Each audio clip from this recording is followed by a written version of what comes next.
Hey guys. Oh wow. Oh my gosh. So cool. We've got two comments already. So exciting. Hey Jen. Yay. And hey Adam, how's it going? Got four people watching. I know we're a little early. I'm 4 minutes early. Just wanted to get us up and started, make sure everything is running well before the official kickoff at noon. Eventually, I'd love to have some cool like intro music where um there's like a fun like waiting, please hold, like the live stream will start in XYZ. Hey Steven, good morning. um the live stream will start in 5 minutes, like a cool countdown kind of thing, which I will work on for that. I'm gonna keep a list of things to look into for this because I love eating lunch with you guys.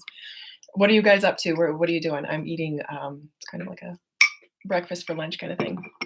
I've got some oatmeal cooking right now. Yeah, I've got a I have a list of topics. Yeah, Danny Walker. Hello. Hello, Danny. Welcome. So glad that you're here. I'm excited for this chat too. Cool, cool. All right. The live stream will start the live stream has started. We'll kick it off in 3 minutes. I'm actually going to look that up now for like live stream countdowns. So my company does like a weekly huddle every week with everyone on the company. So we have like 400 people participating. And they have like music playing in the background to count it down, which is cool. But I've seen, again, some live streamers use that cool countdown thing. So let's see. YouTube live countdown timer. Let's see what that, oh. Interesting. There's like scripts and stuff you can use. Very interesting. Okay, I'm sure that's something I could get into more in depth. How's everyone's day going? Where are you coming from? What's new? What's going on in your life? Got some coffee on brew. Steven's got, oh yes, you're checking over a handful of stocks. Yes, been an interesting morning indeed. So Steven, what are you seeing so far this morning? I'm trying not to be vain and like watch my makeup, but I mean, the little that I have on. So I'm trying not to look at myself, and we'll focus on you guys' comments because that's the most important thing. So if you haven't already, please like this video, this live stream, so that more people get the word. Yay, Jen, hello. Jen's joining from Illinois. From the office, right, Jen? Like me, only not a home office. Steven saying, had a great run in energy, but kind of negated it with a drop in miners. Yeah, that's how it goes. Steven, are you talking about Bitcoin miners or like metal miners? I never know which one. Actually, Steven, what do you use? For your finance kind of dashboard, I have a watch list in Yahoo that I had been using, a portfolio watch list for like screeners and stuff. But I haven't really been active in that lately. Metals, yeah, oh yeah, yes. Taking an early lunch. Yay, Jen! Oh, I'm so excited you could be here. Very, very exciting.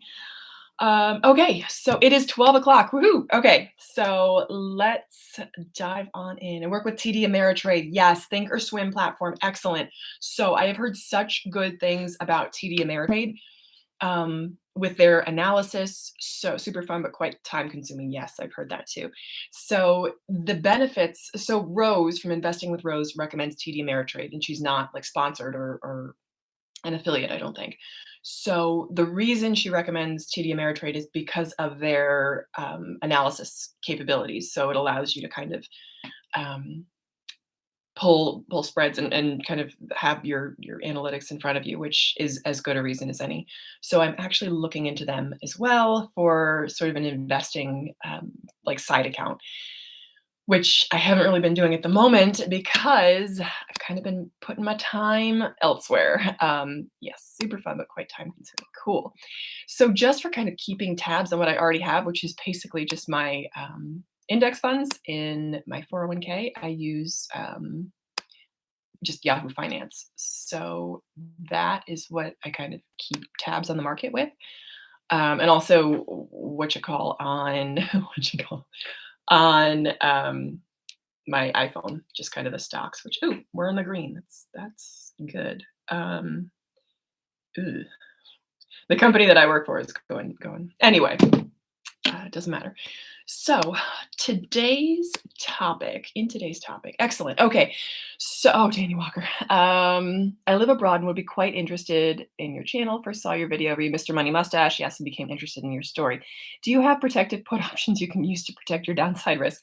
Danny, I do not trade options actively at all. I was looking into it, and that's something I'm looking at down the road. It's just not where I'm putting my energy. Yes, I would advise that you have protective put options to protect your downside risk, certainly. Um, okay. So, sorry, I've got my work here too. Okay, but I'm not the person to ask about that at all because I'm not actively investing in options. So, but yeah, so let's. I guess there are 9 people watching, which is super exciting. But I'd love to talk more. Just like, what do you guys want to know? Excellent. So Steven's answering, Danny. For quick review, I really love tradingview.com website too, just because we make some quick analysis using charts and etc. Yes, excellent. Yes, for sure. Okay. Good news in the chat. So I couple of topics that I was kind of thinking about going over. The Mr. Money Mustache case study is an interesting one because that's where, so that video, the case Money Mustache case study and the fire I got burned are the 2 most popular videos on my channel. And I get sort of, I'd say 90%, no, I'd say like 60 to 70% of my views from those 2 videos. So that's how kind of people find out about me and my story. So for both of those, they're both very fire topics and people. So Pete Adeney is Mr. Money Mustache, and he's kind of known for his very frank and hardline advice, and he has kind of a whole community built around him, which I wasn't aware of when I posted, or I didn't fully know as much when I posted my case study. So I kind of knew, but I didn't know the type of advice that I'd be getting from that forum. So yay, frame of mind, Anthony Frame. Hello, so happy to see you in here. Woohoo! We're talking about financial independence. So, and the channel I'd recommend if you're interested in hearing more about Mr. Money Mustache or financial independence, retire early in general, is Rebecca Quest to Fire. So definitely check out her channel. She's how I found out about Mr. Money Mustache and how I ended up posting my case study there. So in terms of financial independence, because that's how many people find my channel, and then they get to know more about me and they're kind of disappointed that I'm not as hardline of a financial independence retire early person. I'm not cutting my spending to the bone. I don't save 90% of my income. I'm not, existing on a $1 bar of soap and, and that's it for personal care. So that can be disappointing to some people. Yes, excellent. Hey, Kellyanne Smith is here. Yay, Kelly, hello. And the budget bounce Jen, yes, Rebecca's amazing. And she's also started trading options and had had some interesting feedback with that. So that's another channel that I would recommend. And so both Kellyanne Smith, Freedom in a Budget, and the Budget Bounce Jen are 2 fantastic channels. And if you haven't checked them out, you should definitely check them out because they're both wonderful. And kind of, we're all kind of, I don't want to say branching out into new areas, kind of always centered around being clear and being intentional and deliberate with your finances. But we're all exploring kind of new niches, and new life circumstances are bringing us different interests, right? So we're all kind of using we're exploring new content here on YouTube. So it's just kind of an ever evolving, our approaches are evolving to what we the content we're making. Ooh, interesting. Danny, what's your number? Oftentimes, many people starve to get a nest egg and then realize 3 to 4%. Yes, withdrawal rate is no longer sufficient. Yes, yes, hey, yes. Thank you, Jen. Yes, Danny, absolutely. As far as the financial independence number, this is true. So, my number used to be 750 for myself as a person to sustain the life that I have right now. The nest egg that I would need is around $750,000, assuming a safe withdrawal rate of 4%. And if I work that out with yearly compounding interest, if I assume maybe an 8% return, which depending on who you ask, may be ambitious, maybe not, and not accurate enough, but that is so my number is 750,000 for just me, myself, as a single person. Were any of my life circumstances to change, if, for example, I were to no longer be a single person, if, for example, I acquired a spouse or some children along the way, that number would certainly change. And here's the thing, because it would take me at least 15 years to reach that, probably more. I don't really I don't build my life around longing for financial independence. I don't build my life around that someday. I aim to enjoy mm, excuse me. I aim to enjoy my life as it is right now, but also save for the future. So that whole saying of building a life you love, or what I used to say, kind of taking a mishmash of other people's quotes, is enjoy the life you have while building the life of your dreams. And that's what I'm working on, because I don't want to be one of those people that can't wait for retirement. My plan is to be just slightly better than average. Just that slight edge, which was actually one of the topics that I was interested in discussing, because I think that for many people, financial independence, yes, Kelly agreeing to that approach too. Financial independence seems so far out of reach that we don't even bother trying. And so as a result, um, I know I get overwhelmed and tend to fall into despair, and then go off and spend a bunch of money on random stuff because I don't feel like I'll ever reach financial independence. So why even bother? So that's why I titled the stream "Financial Independence for Regular Folks," for the regular folk, um, because that's what I'm aiming for. Just slightly better than average to get you there just slightly earlier. I mean, if average retirement age is 70, or if most people need to work until they're 70, and you can retire slightly earlier and be slightly more comfortable at 65, then that's a win to me, while still enjoying your life in the process. So Danny's saying maybe open an LLC on the side for some consultancy, maximize some write-offs and get some tax deductible expenses too. Yes, increase your tax leverage. Yes. Income tough. Yeah, income tax is just too tough on the mass market for sure, 100%. So I actually do have so leverage up, get more debt. Wow, that's a very dangerous recommendation, Danny. Minimize realized gains and maximize unrealized gains. Yes, 100%. You don't need 750 in cash. It's net equity, so leverage up, get more debt. I don't know, but yes, I completely agree in the whole minimize realized gains and maximize unrealized gains. So taking every possible deduction you can. Yes, I am a beginner as far as business deductions go, but that is something that I 100% want to learn more about. What you can and can't take for business deductions. That's something that I am super interested in. So Kelly, I'm actually interested in your process, and I'm really inspired by your journey. I know you had mentioned having like a business mentor or joining a business mastermind group about a year ago. Specifically, I think it was Nicole, somebody who had she quit her job on a Periscope, live on a Periscope. But so the idea of business and building your business and sort of running your life through your business is something that's interesting to me, and that's something that I am looking to. Nicole Walters, yes, yes. So that's something that I'm aiming to do more about too, and that's something I'm very, very interested in knowing more about, because I think everyone should have a business. Everybody that wants to should, if they're at all able, to build their own business, because that's really what's going to give you ultimate control and um, It's not security because there's a Zig Ziglar quote, regardless of who signs your paycheck, you are self-employed. And I 100% believe that because you are ultimately, you're the person that's deciding your value. You decide how you show up for your day job, for your personal job. Oh, it's interesting. Yes, Kelly. So for sure, it's changed my life and now how I help people build their own online businesses. Excellent. Yes. Um, Okay. Danny's saying, if you get an LLC and get 100K per year and have some good IP and goodwill, intellectual property, you could sell it for, yes, 3 to 6 times EBITDA and also make 600K capital gains within 2 to 3 years. Done deal. Oh my goodness. So I know people who have done this and exited with that. So EBITDA, earning before taxes, depreciation, amortization. Yes, this would be my dream to build a business and exit.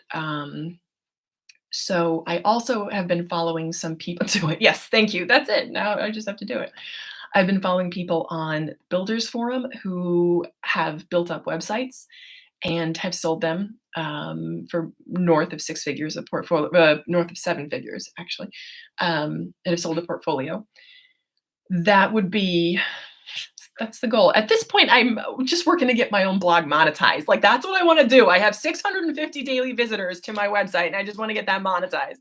But that's totally my goal would be to exit a business. I have one very, very good family member um, who, sorry, it's day job stuff. Um,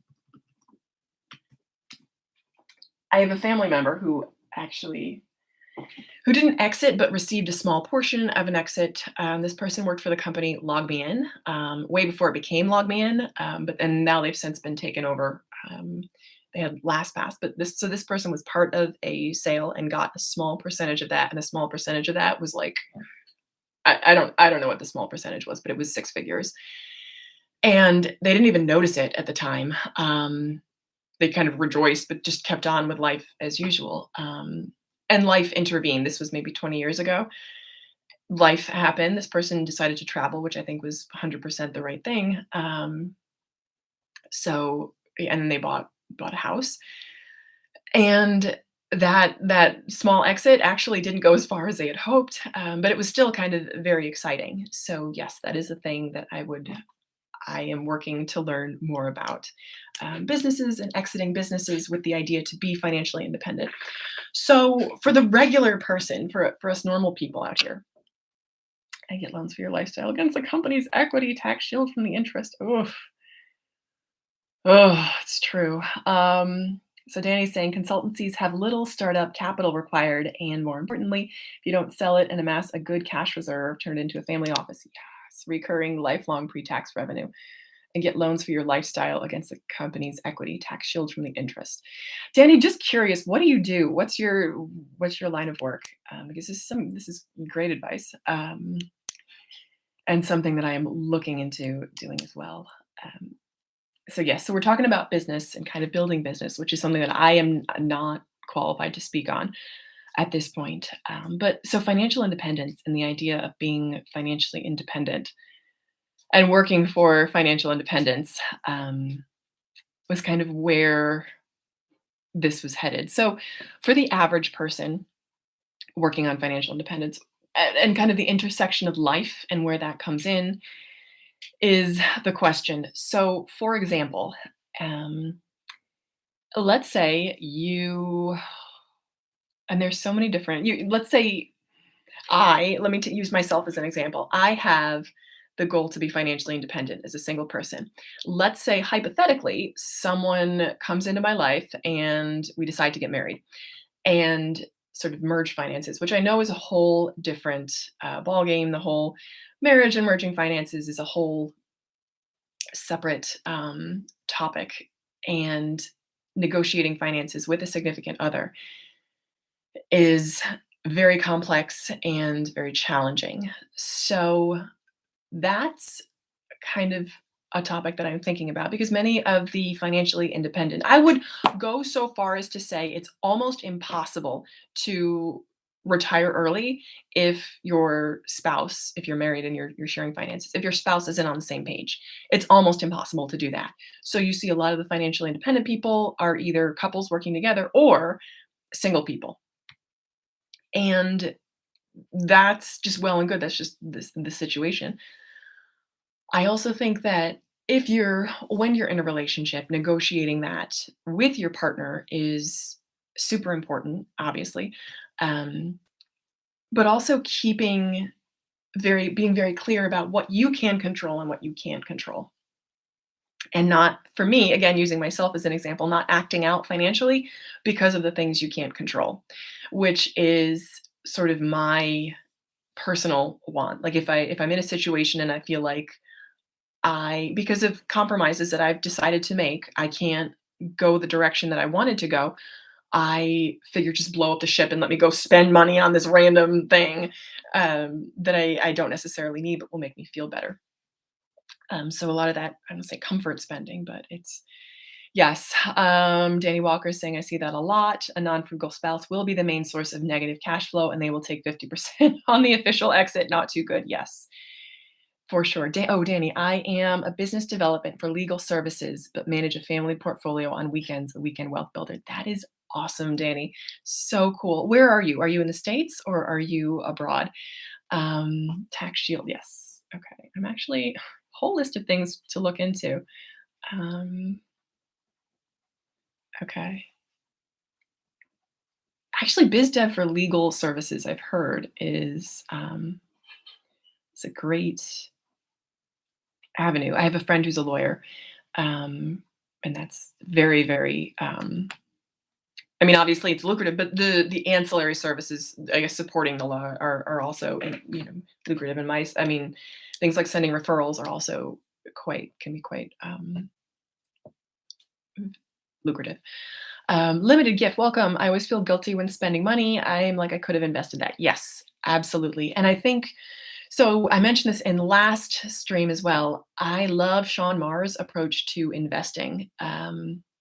He just puts 10 or $5 or $10 a day into the market, which is just brilliant because it's a habit that keeps financial independence and the financial sort of being in the market at the forefront. And then you get to see that return immediately, which is something I haven't done yet, is created sort of a fundable investment account. I have my 401k and then an IRA, like a holding IRA. It's not a custodial IRA, but it rolled over from a previous job. And it's kind of my topic is to roll that over. I've narrowed it down into an account that I can manage. I've narrowed that down to either Fidelity or Vanguard, trying to decide which one. And then my goal is to open a TD Ameritrade trading account as well, just so I can have that exercise of putting money into the market daily. And that way, when you're tempted to spend something or to save something, you can say, oh, well, remember, you have it psychologically in your head. Remember how exciting it was to invest that $10 yesterday. Let me do that instead of buying this. I don't know what you would buy for $10. I would buy notebooks or food, like, because I am a huge pen and paper person. So I love buying notebooks, and not even expensive notebooks. I buy like mass market notebooks. I just love having them. So, or like getting Chipotle instead of making food at home. So I would make food at home, invest the $10. So yes, so I feel like investing daily is a good thing to do. Danny, do you invest? Is that your family office or is it someone else's family office? Um, because in the book Millionaire Next Door, that's what they advise. He just mentions family offices quite frequently.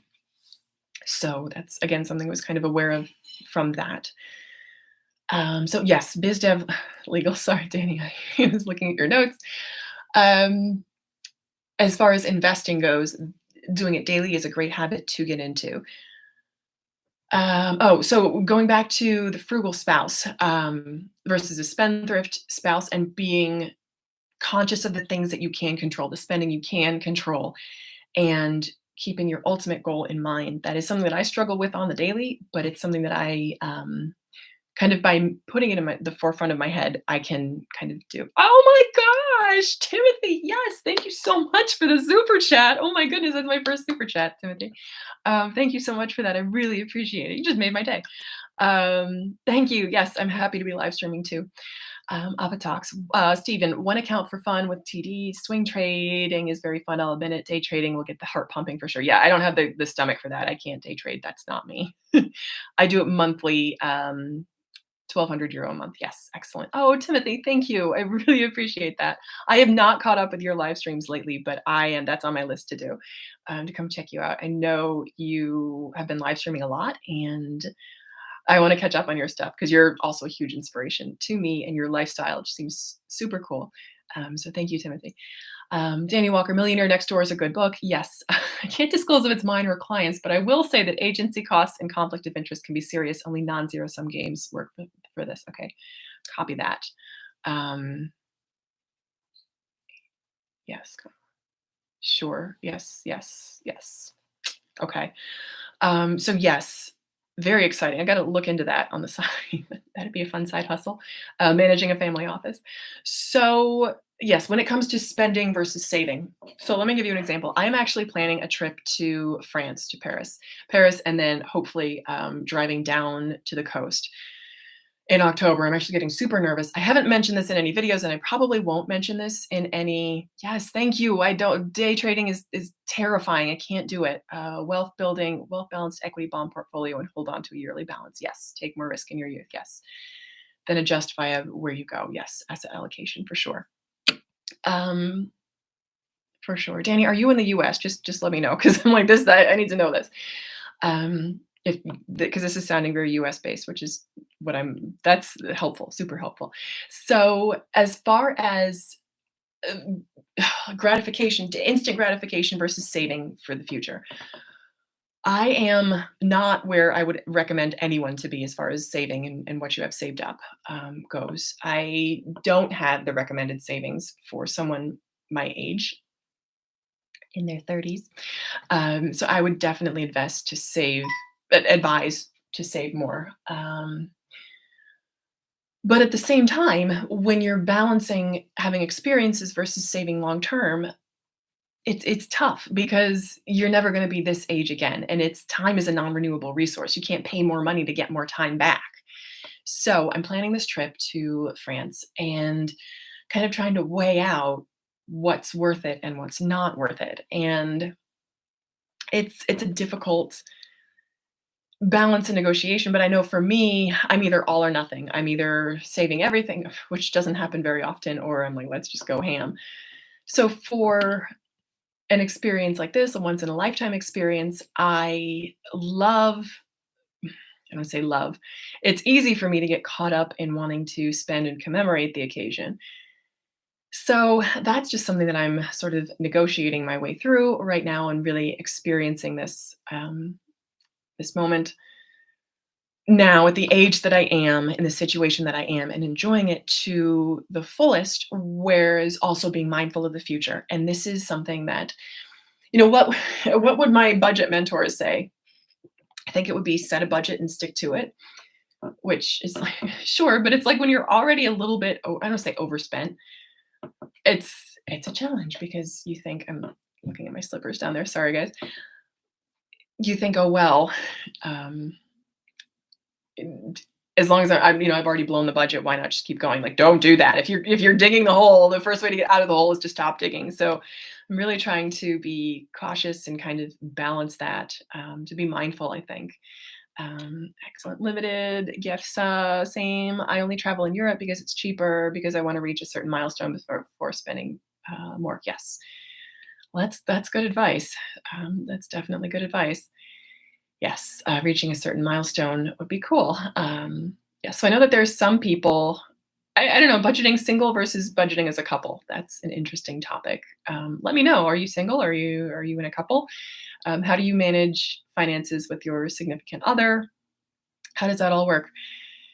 Yeah, so I had someone leave me a comment, and I get this sometimes because I'm rooming with my mom at the moment. And they're like, no offense, but everything's easier for you because you live at home. I have had to make it on my, I've had to be on my own for the past 10 years and it's not as easy for me. And I'm like, dude, you're by yourself. You don't have to, you ain't got to report to nobody. Like that's not a bad situation to be in. So I think it's all about finding the advantages of your situation too. Danny Walker. Okay. I am not US based, so I'm not USGAP AP proficient. I limited GIF single in my 20s. Congrats, man. Enjoy it. Hit those milestones. I'm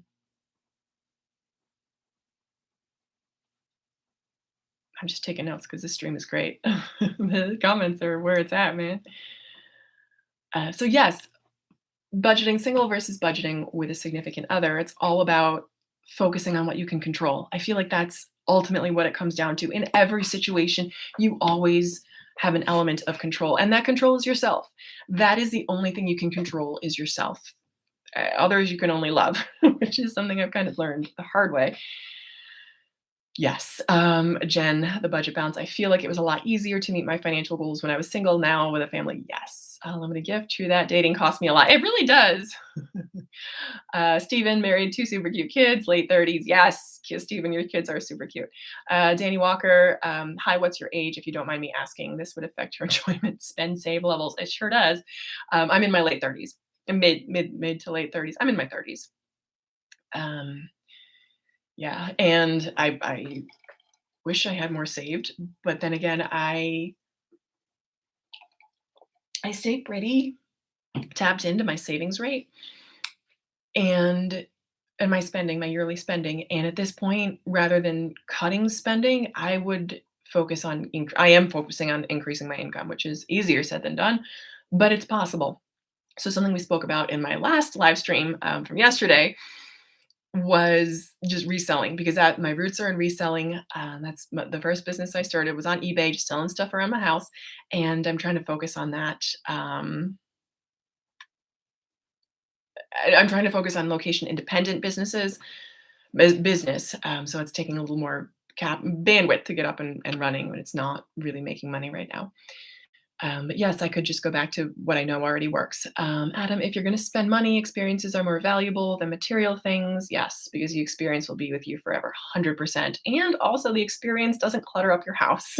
So this is something that I'm working on for sure. For the couple here, shouldn't you have more money with a partner? Not necessarily, not always.